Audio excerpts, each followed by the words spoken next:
part 2. There's not much of a break between part 1 and part 2. You thought we were going to go outside. And we're back.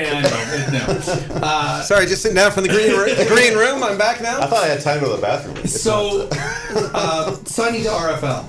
Yes. So how did this kind of happen? They're from Europe, right? And are they not from Europe? They're from the United States. Are they from the United States? Yes. Yeah. Okay, maybe I thought they were from Europe because they signed... Well, they have a European part to their company, but see, that's what they're based in... So I meant they were from the U.S. and they had a European-based company.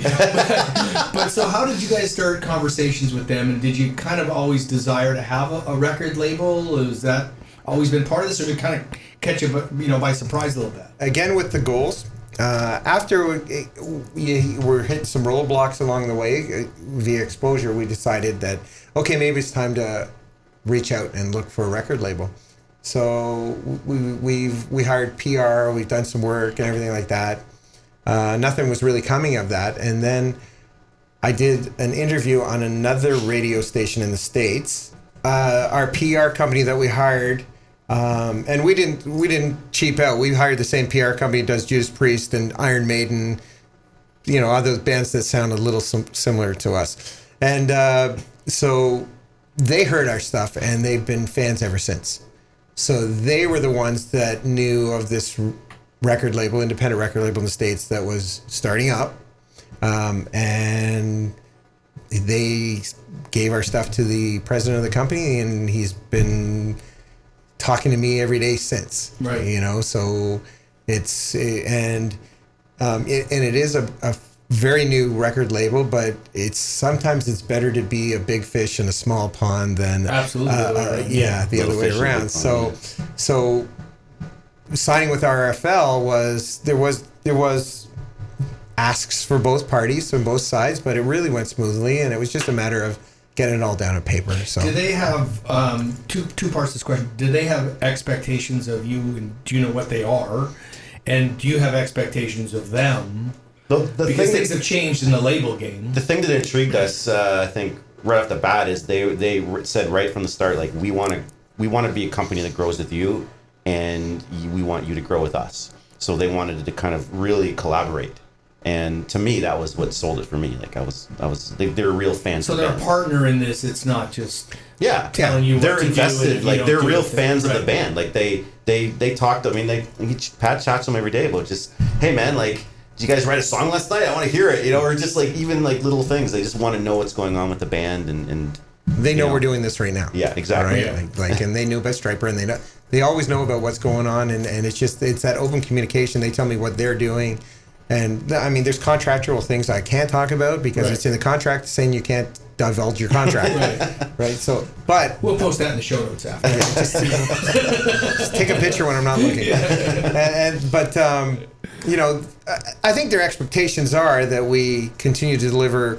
So one of the things that I can say is we promised them 2 videos, Fallen being the first video that we just released. And they loved the video, and they thought it was fantastic. And I let them have... You guys don't cheapen out on videos either, man. You guys got some killer videos. That was the new one you sent me? Yeah. It was great. Yeah, it was. Thank you. This last one we did was definitely our biggest production video so far, and we wanted to make sure it was like...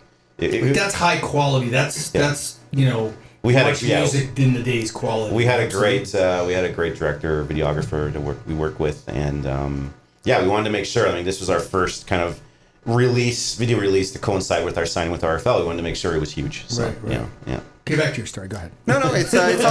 It's all good. It's open mic, right? So with RFL, we deliver the video. We got another one to do, which we're in discussions right now, actually, and it's going to be a little darker than this one. It's a little storyline going on. But so yes, we had back and forth 2 videos. We're going to give you the CDs, and you press one. It's just a lot of things like that. So. But as they grow and as they have signed other acts and they're moving into, we'll be in talks again about performing. Now there is a harder part for us is we're in Canada, right? So getting across the border will require especially with your record. I just made that up. The only record I have is in Sanitarium, which is the name of our album. I can't speak for the rest of my band. So when you talk about shows, so one of the benefits of a label is that they can get you on tours that are going on, and that's going to get you more exposure. I mean, you played the Striper show, which you did on your own, I take it, as far as getting the gig. But Yes. but does RFL reach out and say, you know what, if we can get it might be in Montreal, might be somewhere in Canada, but we'll get you on some bigger stages with some bigger named acts, or is that Yeah, there were. I conversation- mean, it's always in the works. It's always in discussion about that very thing. They're So, requesting festivals for next year currently. Right. You know, Yeah. so- Now, would you play Heavy Montreal, or is that too... Absolutely. Yes, we would. No, I'm not asking you. We're But actually- of course you would play. we're both going actually. Oh, we are going. Yeah, We are going to check things out. Check and, things out, you know, yeah. absolutely. That'd be, If you're listening, for Heavy you guys. Montreal, Yes. please. Yes. Book So- us, please. So we talked about at the beginning, or at the end of the last segment, about the expectations before. What are the expectations now that you have a label behind you? Have they changed now? Have you looked at this and said, well, you know what, now this is going to really change the course of action that's going on, or not really? They're constantly moving forward and trying things and doing it. So, but I have more expectations as well, you know, because touring was never part of the contract. So if you want to talk about these type things, you know, these are things that need to be talked about, renegotiated, or whatever the proper words are. So they're just moving forward as a label, as a business. They keep going, but they share all that with me on a daily basis, what they're doing, what they think, what do I think, should we be doing this? They're counting on my years of experience too, to help them. So, you know, there's things that are boring, and I won't bore you, but the business plan, whereas they wanted our business plan, which we gave them, 6-page business plan. We expect their business plan back in return and stuff like that. So it's just getting more detailed, maybe down to the But fine that's still a strokes. good partnership to have. And interestingly, the artist, being you today, is now responsible for all the business ventures, right? Because before, I'm not definitely saying you don't going have a that way. manager, that you wouldn't have a manager look after stuff, but really the bands are more involved today than ever in the music business, Bands, to making yeah. in those deals with their labels and everybody else. Well, you have to keep your costs down again, and lawyers and managers and everything like that all take a piece of the pie. So you bring in a lawyer when you're signing the contract. You try and do as much as that you can, and to be honest with you, there's so much more to do now that you have a deal, and everybody thinks, oh, I'm going to get a deal, and I'm just going to do nothing. I'm going to show up, Right. but I'm going to play, and I'm going to just do nothing. No, there's even more. I just want to involved. rock. As much as he just wants to rock, even today for the pictures, I've said, Bosh, I need these pictures right now. And I just got up. Hold on, they're coming soon. Please, I said, please hold, right? So, but I that's. literally wrote like, dude, relax. I said, and then when he sent the pictures, I said, we missed the window. They're just going to put a picture of me up. Jeez, it's 15 minutes. Right? That's all I needed. But it's like, and that's the way it is with the record company too. We get the CD together. We get the codes that go with each songs, and all the stuff that when I was on Metal Blade and Eidolon, all that stuff was done for us. Right? I was going to say, because you were signed to a label before. Yes. Right. So it's different now because the labels don't have that money, that disposable income Right. that they could, because everybody's not paying for music anymore. Right. So, but there's streaming and there's everything and all those things that need to be set up and everything like that. So it's a constant back and forth. So you young bands out there, when you get a label and you get a deal, understand that the workload is not going to get less; it's going to get more. But it's fun and it's good and it's worth something, right? Well, and you feel like you have a strong partner Yes. with you as well. And, you know, I go back to, and I know this was country, but when Florida Georgia Line signed to a record label, they sold 100,000 copies of a song, Cruise, before a label even signed them. Nice. So then when they got signed, they go out and they work twice as hard. Now they have a heavy machine behind them, a big machine, no pun intended. But, Yeah. but, you know, like people think, I think back in the day, the label's here. We can just, you know, go out and have a good time and play, but really, like you were saying, it's not like that anymore. It's harder work because you they have to an be expectation self-sufficient. of you and said, Yeah. "Hey, man, we need you to go out and book some good shows. We need you to write some good songs. We need to make sure that you're holding up your end of the deal, right?" So Bands have to be self-sufficient in every aspect, like so much more than back then. Like you have to have your hands in the pie in every aspect of it. Let's talk a little bit about your clothing, because this is kind of cool. So your girlfriend Teresa makes your clothing. Absolutely.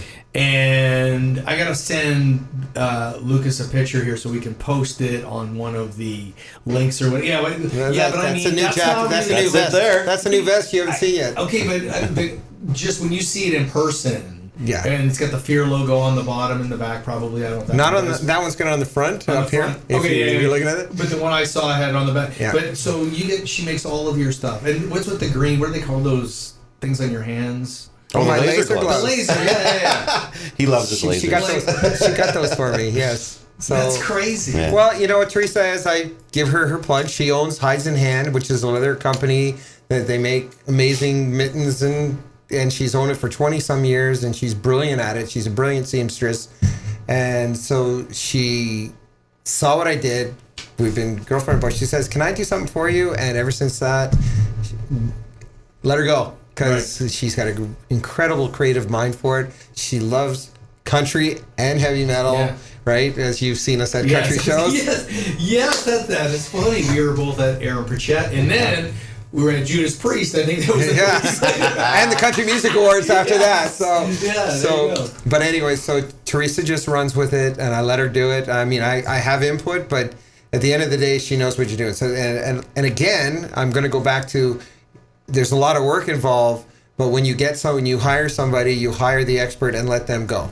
Because that, it's like, they're not telling me how to write the song. I'm not telling you how to make my clothes. You know what I'm doing, you know what I need it to be. And, I just do another show with a brand new vest. I mean, one of our posts had how many vests on a hanger? One of our posts on Facebook had like 10 different vests of all different creations of hers that nice. So. But you guys do everything right. Like you're a good band. You got good songs. You got good hooks. You got a good singer. You have to have all of that. And your merch is in order. Your website, when you go there, I mean, it stands out. And you guys just do it all right. And we're gonna end on this. You guys played with Striper last week. We did. When this is being 2 days ago. 2 days ago. Wow. Yeah. Oh, 2 days ago when this is being filmed. And so give us a little bit about that as we exit with that. Just kind of that must have been pretty awesome. It was an amazing night. It was awesome. I mean, it was a packed house, and just playing to that crowd. It was like, it was a crowd that was definitely geared for us as well. So, it was fantastic. Well, 2020. What year are we in? 2019? Yeah, so 2020. So I expect Heavy Montreal. I expect opening up for Judas Priest somewhere. Oh my God. Okay. I would die. So this is on your list of things to do. Yeah. Rob Halford and I share the same birthday, August 25th. Yes, that's right. I do that too. Anyway, we can go on forever because we always catch up at all these places. 70,000 tons of metal. That's what I want to do. I want to play that cruise. That'd be amazing. All right, we're all for it. So right now, if you're watching this podcast and you're involved in any of that, you need to reach out to Patrick. How do people find you? Basically, you can go to Facebook. We answer all our own social media, Facebook, Instagram.